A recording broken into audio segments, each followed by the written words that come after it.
Bonjour et bienvenue dans cette vidéo. Aujourd'hui, on va voir comment utiliser Siri sur son iPhone.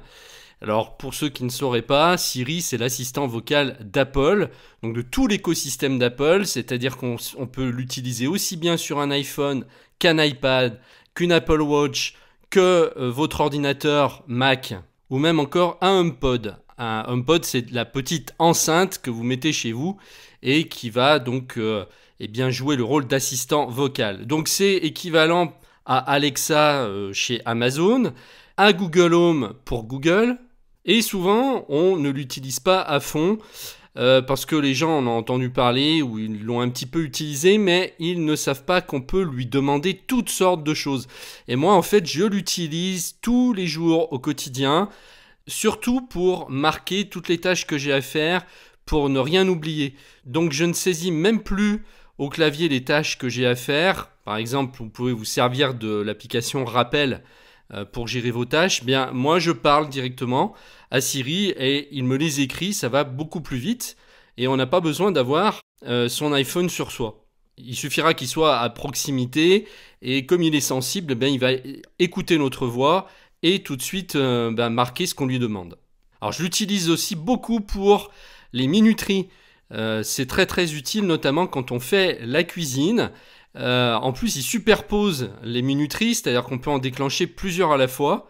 On peut lui dire, mets la minuterie sur 10 minutes si on a mis une casserole sur le feu, et mets la minuterie sur 20 minutes si on met quelque chose dans le four. Il va déclencher les deux minuteries et il va sonner à la fin. On peut lui demander aussi de noter tout ce qu'on a à acheter sur notre liste de courses. Et quand on a pris l'habitude de s'en servir, après, franchement, on peut plus s'en passer. Donc l'objet de cette vidéo, c'est de vous montrer à peu près tout ce qu'on peut lui demander. Alors là, la liste ne sera pas exhaustive. Je vais faire la démonstration d'une vingtaine de choses qu'on peut lui demander qui peuvent être utiles. Mais après, à vous d'essayer de lui demander toutes sortes de choses parce que ça s'enrichit au fur et à mesure que le temps passe. Et donc, il n'y a personne qui a une liste exhaustive de tout ce qu'on peut demander à Siri. Alors, pour ceux qui veulent s'en servir sur Mac, j'ai fait une vidéo de formation qui est disponible. Donc, je vous mets le lien en dessous de la vidéo. Donc, je ne vous montre pas comment on s'en sert sur iPhone, mais sur Mac. Par contre, dans la vidéo que je vais faire maintenant, je vais faire exclusivement la démonstration sur iPhone. Donc déjà, on va aller dans les réglages de Siri pour voir comment c'est paramétré par défaut et effectuer les changements qu'on souhaite. Vous allez sur Siri et recherche. Et donc par défaut, on a bien détecté d'iSiri qui est la clé qui va déclencher tout ce qu'on va lui demander. Mais on peut aussi le désactiver et utiliser uniquement le bouton latéral pour éviter les erreurs, parce que des fois, c'est vrai, il se déclenche tout seul. Il suffit qu'il écoute quelque chose qui ressemble à d'iSiri et d'un coup, il va vous parler. Et ça arrive des fois quand vous regardez par exemple la télé ou que vous écoutez la radio, il va réagir parce qu'il a écouté de l'animateur quelque chose qui ressemblait à d'iSiri. Donc voilà, en appuyant sur le bouton latéral, vous l'activez. Bon, le seul truc c'est que là... Désolé, je ne peux pas vous aider à faire cela. Voilà, donc le seul truc c'est que là, il faudra avoir votre iPhone dans les mains. Vous ne pourrez pas l'utiliser à distance comme je vous disais tout à l'heure. Donc après, on a Siri avec écran verrouillé, c'est-à-dire qu'il va se déclencher même si l'écran est verrouillé. Par contre, si on le décoche, il ne s'activera plus avec l'écran verrouillé. Ensuite, on peut choisir la langue. On peut choisir la voix. Entre une voix féminine et masculine, et on peut même rajouter, si on le souhaite, un accent canadien. On va essayer avec la voix canadienne. Bonjour, je suis Siri, à votre service. Choisissez la voix que vous préférez que j'utilise. Donc je vais mettre la voix féminine et sur France. Bonjour, je suis Siri, à votre service. Choisissez la voix que vous préférez que j'utilise. Donc moi je vous recommande, à part pour ces réglages-là, de les laisser par défaut. Maintenant, on va tester et on va lui demander toutes sortes de choses. Vous allez voir, c'est assez marrant parce qu'en général, les gens ne savent pas qu'on peut faire tout ça et qu'on peut lui demander tout ça. Je vous parlais des minuteries tout à l'heure. On va par exemple lui dire « Mets la minuterie sur 1 minute ». Il existe déjà un minuteur de 3 heures. Voulez-vous le remplacer? Non. Très bien. Donc là, j'ai déjà effectivement une minuterie qui avait été déclenchée sur 3 heures. Et donc, on ne peut pas en rajouter une deuxième. Par contre, si vous l'utilisez avec le HomePod, eh bien, il va les superposer les unes aux autres. Rappelle-moi de faire du rangement sur la terrasse. Voilà, c'est ajouté. Donc dans ce cas-là, il va utiliser rappel pour ajouter donc toutes les tâches que j'ai à faire. Vous voyez, il vient de me le mettre, hein, faire du rangement sur la terrasse. Et ça va beaucoup plus vite, voilà, quand on a une chose en tête qu'on ne veut pas oublier, hop, on lui dit tout de suite de rajouter ça sur rappel, ça évite de taper au clavier. Donc ça fonctionne hyper bien avec l'application rappel. Si vous utilisez un autre gestionnaire de tâches comme Things ou OmniFocus, eh bien pas de problème, ça peut se paramétrer pour qu'il prenne les tâches et qu'il les mette dans le logiciel en question. Et on peut lui demander d'ajouter n'importe quelle tâche dans n'importe quelle liste qui existe. Il suffit d'énoncer en fait le nom de la liste. Donc c'est très utile par exemple pour faire les courses. Il suffira de dire par exemple « Ajoute pomme à la liste de courses ». C'est fait. Voilà, regardez, il vient de me l'ajouter dans la liste de courses. Mets une alarme à 18 h.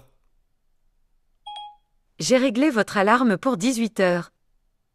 Ajoute un rendez-vous chez le coiffeur pour le 7 avril à 10 h. Très bien. Je programme votre rendez-vous pour le 7 avril 2022. Dois-je confirmer? Oui. Votre rendez-vous est dans votre calendrier? C'est prévu le 7 avril 2022 entre 10 h et 11 h. Voilà, donc ce qui est intéressant, c'est qu'il va se servir des applications natives d'Apple pour que tout fonctionne ensemble. Et là, il me l'a ajouté dans le calendrier. On va les vérifier le 7 avril. Voilà, j'ai bien mon rendez-vous qui a été rajouté à 10 h. Donc je pourrais être plus précis en lui disant ajoute un rendez-vous chez l'esthéticienne samedi entre 10h30 et 11 h. Très bien. Je programme votre rendez-vous pour demain. Dois-je confirmer? Oui. Votre rendez-vous est dans votre calendrier? C'est prévu demain entre 10h30 et 11 h. Écris une note. Que voulez-vous qu'elle dise? Écoute Siri, je suis en train de t'évaluer pour savoir si tu écris bien tout ce que je te dis sans faute, en tout cas le moins possible, et savoir si tu prends en compte aussi la ponctuation, virgule. Et puis comme ça, je vais pouvoir terminer ma phrase, point. Et voilà, j'ai créé une note intitulée « Écoute Siri, je suis en train de t'évaluer pour savoir si tu écris ». Et voilà, donc on va aller vérifier ça dans Notes. Mais vous voyez que il me semble qu'il n'y a pas de faute. Il n'y a pas de faute et comme vous avez pu le voir, il prend aussi en compte la ponctuation. Combien font 157 € en dollars US? Ça devrait faire 173 $ des États-Unis et 27 cents. Donc là, au moment où je lui pose la question, il va chercher instantanément le cours actuel et il me donne la conversion. Calcule 73,45 multiplié par 1025,997. Le résultat est 7 542 360,15. Mets la radio FIP. There's a coppery taste, a gun in your face, high planes drift. Joue-moi du Stromae.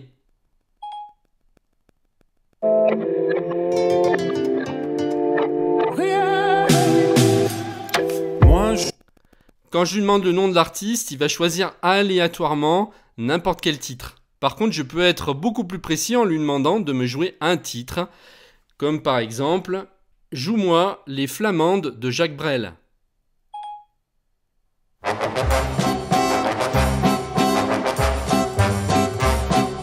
Les flamandes dansent sans rien dire. Voilà, vous avez vu, il percute vite en plus, hein. Alors juste une petite précision, les 3 dernières questions que je lui ai posées, ça va fonctionner uniquement si vous avez un abonnement à Apple Music. Donne-moi les dernières nouvelles de l'actualité. Voilà quelques nouvelles. Donne-moi la programmation du cinéma Pardieu. Voilà ce que j'ai trouvé sur le web. Donne-moi la liste des Ninkasi aux alentours. Très bien. Voilà ce que j'ai trouvé. Donne-moi l'itinéraire en partant de Paris jusqu'à Strasbourg. Calcul de l'itinéraire de Paris jusqu'à Strasbourg.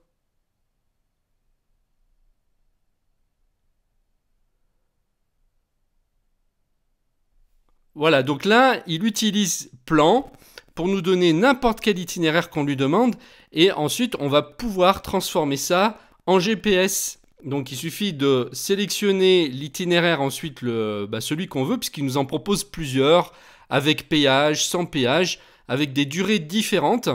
On peut même choisir donc si on se déplace en voiture, à pied, en bus, en vélo et il va ajuster la durée et la route à prendre.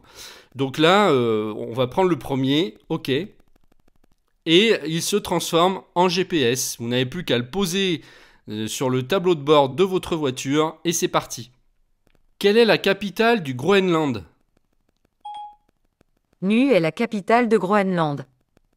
Quel âge a Harrison Ford? Harrison Ford a 79 ans. Donne-moi la météo. Le ciel est dégagé actuellement et il fait 3 degrés. Donne-moi la définition du mot anticonstitutionnellement. Donne-moi la définition du mot anticonstitutionnel. Bon, apparemment, il n'a pas envie de parler sur cette question-là. On va pas trop le contrarier. Envoie un email à Pierre. Quel est l'objet de votre email? Test. Que souhaitez-vous mettre dans votre email? Je t'envoie cet email juste pour faire un test. Voilà votre email à Pierre Dupont. Est-il prêt à être envoyé? Non. Pour continuer, précisez si vous voulez envoyer, annuler, modifier l'objet, ajouter un message ou modifier le message existant. Annulé. D'accord, je ne l'envoie pas. Et on peut même lui poser des questions débiles. Miroir, mon beau miroir, dis-moi qui est la plus belle? Blanche-Neige, c'est vous? Siri, qu'est-ce que tu fais ce soir? Je raconte des histoires drôles. Essayez donc, dit Siri, fais-moi rire. Veux-tu m'épouser? Les mariages, ce n'est pas trop mon truc. Bon, voilà, je crois que vous avez compris que Siri, eh bien, on peut l'utiliser à toutes les sauces et souvent il est très très mal exploité. Donc, eh bien, j'espère que cette vidéo vous aura permis de mieux comprendre comment ça fonctionne. Donc, pour ceux qui ont un Mac et qui veulent l'utiliser sur leur Mac, j'ai fait une vidéo complète comme celle-ci, mais uniquement pour Mac. Et vous pouvez y accéder en cliquant sur le lien qui est en dessous de la vidéo. C'est une formation complète sur Mac. Et vous allez non seulement avoir cette vidéo-là, mais des dizaines d'autres. C'est à vous de jouer, amusez-vous bien avec Siri. Je vous dis à très bientôt dans une prochaine vidéo. Au revoir.